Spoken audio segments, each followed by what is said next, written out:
please remember to leave a like, a comment, share the video about, and if you haven't already, subscribe. Thank you.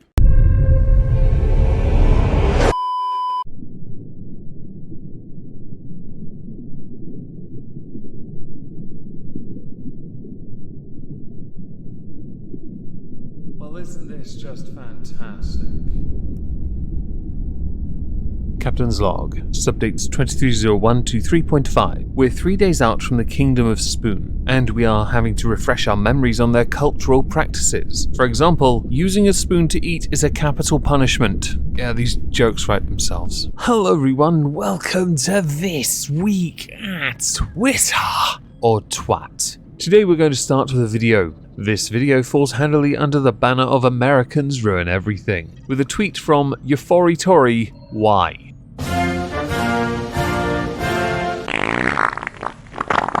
Punch. 1 16-ounce can of Monster. 1 cup of sugar. 3 tablespoons of cornstarch. Whisk it together. Now we're going to sprinkle this. Do not stir. Just a little bit. Do not stir. Bake this at 400 degrees for 35 minutes. Been trying different crusts to see which one I like best. Look at that.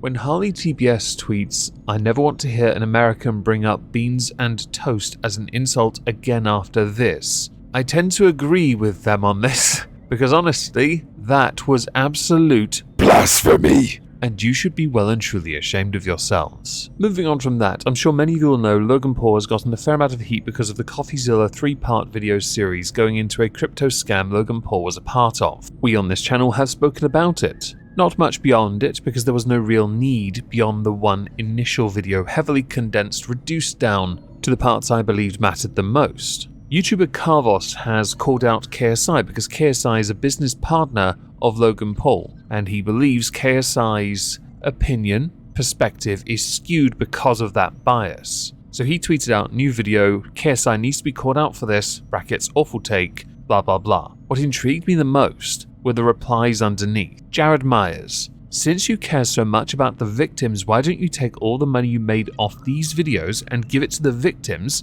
since you care so much? Or are you doing this just for the money and nothing else? Every dime you made off this, you should give back to the victims. With Carvos replying, I didn't scam them, fool. Logan did, and they are suing his ass for their money. Keep crying that I'm being productive. Jared Myers includes 2 images of a lot of videos that Carvos has made covering Logan Paul's crypto scam debacle, and they have gotten a lot of views. In January, those views are worth bugger all. I can promise you that. You're not going to make much money off it. So if he gave them the money he made from that, it's not really worth it at all. They're not going to get back what they invested and lost. And if memory serves, Logan Paul had indicated there is something that's going to be happening to help the investors get their money back. Jack Slev 17. Carvos, you are one sad guy. Carvos also said, people saying it's his business partner, what's he supposed to do? That's the effing point. His whole view is tainted by that and gives a poor take because of it. Raheem Barrow. Great. Now Carvos is going to milk JJ's take for views again. Already dropped 1 video, expecting about 4 or 5 more. Someone's name I can't pronounce. Let's go with Keha. I'm glad you lost 10k to Deji Clown, calling someone out for an awful take. What's really interesting to me with these replies, and it's why I'm mentioning it, is that Carvos gets a considerable amount of negative pushback all the time I see it. It's quite interesting really, because much of this is from people who haven't watched the video yet, jumping to a conclusion before getting any information. Context is key after all. Yet, as is often the case on Twitter, the casual is far too busy simping it for someone else and ignoring the point that one wants to make, which in many of the replies under Carvos' tweet calling out KSI, it tends to lean in favor of. Moving on from that, Thomas Chaston Williams. Is this legal? Included, Matthew Sales says loves you. Made my grad students sign this today because if I'm going to commit to them, then they need to commit to themselves. Apparently it's some form of relationship agreement. Let's go through it. 1. Name the race and gender of any character at first introduction. 2. Name their intended audience with precision and specificity. 3. Make weekly revisions and commit to the revision process and the course. Take the process seriously. 4. Put as much effort into the weekly revision notes as into the revision. 5. Make all and every effort to follow the feedback instructions and improve in this regard with each continuous week. 6. Observe, question, and attempt to answer, not compare contrast opinions. 7. Treat writing as a series of identifiable choices, not as magic or feeling. 8. Workshop with a good excitement to return to the page. In addition, the students agree not to. 1. Follow the instruction on social media. 2. Reproduce or share revision prompts from class. 3. Miss class. 4. Cancel a meeting with less than 24 hours before it starts. 5. Expect email responses on weekends. 6. Use banned terms. 7. Submit late work. 8. Take unfair advantage of peer generosity. No, this is not legal. It looks like something written by Sheldon Cooper. The person who wrote this, Matthew, solely did it because he wants to know you are taking it as seriously as he does when he is imparting his knowledge onto you. It's a bit cringy, I will agree, but I can understand why he would want to do that. I do think, though, having to create such silly rules in the first place is an indicator of how crap you are as a teacher. So Ralphomania happened recently. This was an event touted for quite a while. After the bowling event, which went down quite poorly because people didn't turn up,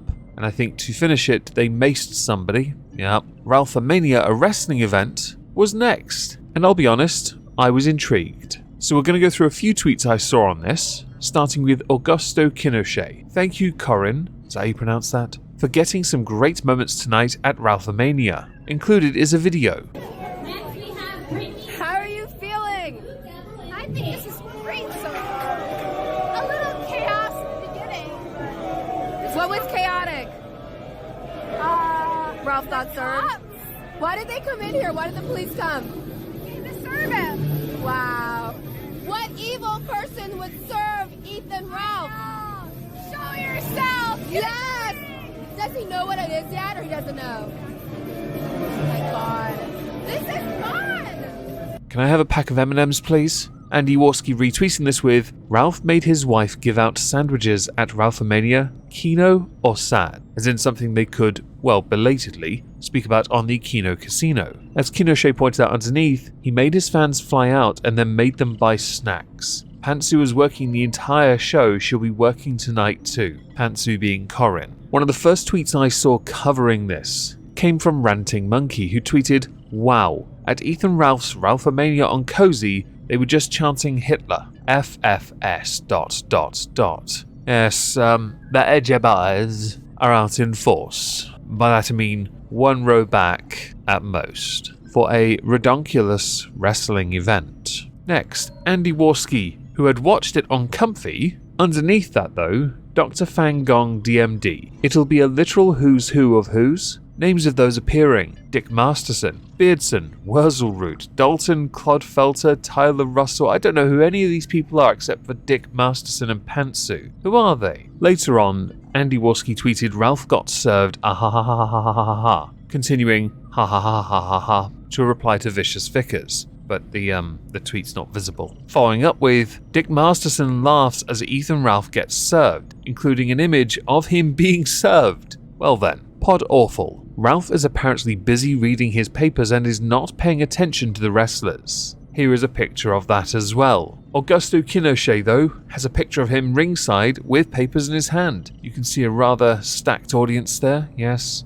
with the comment, Thug Life. This is basic thugonomics, everyone. He is a Ralphomania success. The only other thing I noticed concerning Ralphomania was that Augusto Kinochet tweeted about Cog, saying, wait, Cog, the same guy who made a video testing Ralph's shirt for HIV, because I told everyone he has AIDS, 100% real by the way, is moralizing about the horse tape? Do your little grifter streams and laugh at the content unless you want to be useful and beat up Ralph again. Andy Warski underneath, I laugh a lot. And now Cog crying is making me, I don't know what that means. When it comes to friendships within these circles, you often find you will all dunk on each other at some point. I won't though, I'm just going to read the tweets as they are, and then move on. We should do that now. Whether Ralphomania was a success or not, only Ralphomania can tell us. He'll tell us it was a success, because it happened. No doubt he would have made some money somewhere. The man does know how to turn tricks, and he certainly does know how to make money in some manner. From a completely personal stance, It's a shame you couldn't have, shelved your 3 trigger words. Your go-tos, and had a boxing match with Andy Warski where you would have made more money. So to finish, because I thought I'd try and stimulate a little conversation in the comments, I'm going to go to a tweet from David Hogg. Call me crazy, but I believe we ought to be a country where the response to kids being unalived in school is action, not debate. Replies. Well, we should debate solutions, not whether or not to do anything. Another reply. Fair. Stop going after our guns' Second Amendment right, and we can do action. Locks on all doors, on-site security, metal detectors, etc. Reply to that. Nothing says a relaxing learning environment like making schools feel like a prison. Oddly enough, there are some schools in America that do that anyway. I remember this from when kids in the UK were sent to live with a family in America, so they could see how easy they had it in the UK compared to that of America. They went to Texas, and it is by definition a false equivalence. Another reply. Peter F. Jackson. Why don't you go after the real threats, like checks notes, teaching kids about the history of slavery and discrimination? But another reply that intrigued me was, not all action is the same. Debating solutions leads to the best action, which goes back to the very first reply,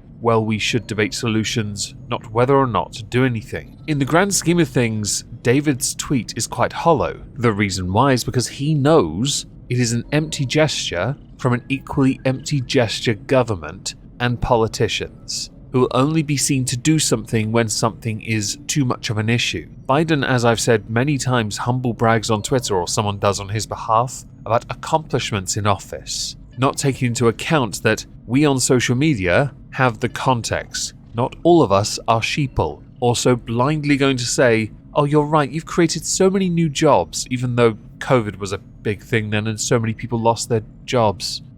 Things don't look as great as we are often led to believe once somebody actually bothers to apply a small modicum of critical thought to what it is that is actually going on. How one deals with the issue that David Hogg is referring to, I'm not entirely sure. I know that some had indicated they would like to ban certain types of pew-pew devices. Forgetting here, banning it may well reduce the risk of someone using one, but won't actually stop a criminal from actually using it. And the arguments when it comes to Second Amendment always end up going in a circle, and you're never going to find a time, really, where you can break it without curtailing the very freedom many politicians have to use as a buzzword so that they can get re-elected.